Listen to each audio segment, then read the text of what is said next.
अभी बोलो। आप सबको रिंकी सिंह का प्रणाम। मैं एक भोजपुरी माता रानी का गीत गाने जा रही हूँ। गूंजे जय जयकार विंध्याचल वाली के, गूंजे जय जयकार विंध्याचल वाली के, पूजेला संसार विंध्याचल वाली के। गूंजे जय जयकार विंध्याचल वाली के, पूजेला संसार विंध्याचल वाली के। मैया के गले में सुंदर हार शोभेला, शेरा वाली के हाथे तलवार शोभेला। बिंदिया सजे लीलार माता रानी के, बिंदिया सजे लीलार माता रानी के, पूजे जय जयकार माता रानी के। गूंजे जय जयकार विंध्याचल वाली के, पूजेला संसार विंध्याचल वाली के। नाही अन धन दौलत नाही सोना मांगीला, नाही अन धन दौलत नाही सोना मांगीला।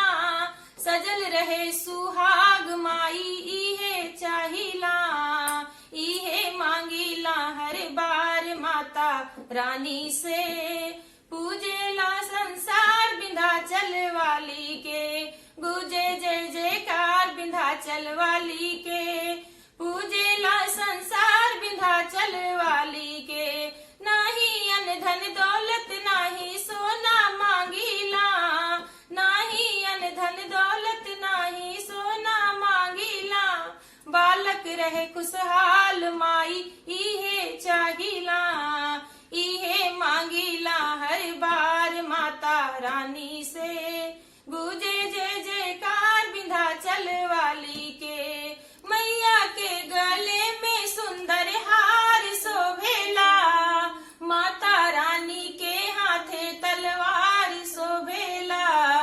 बिंदिया सजे लीलार माता रानी के, पूजेला संसार विंध्याचल वाली के।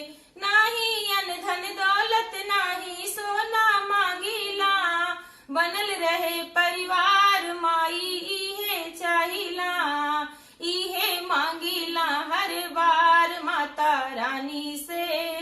पूजेला संसार विंध्याचल वाली के, गूंजे जय जयकार विंध्याचल वाली के, पूजेला संसार विंध्याचल वाली के।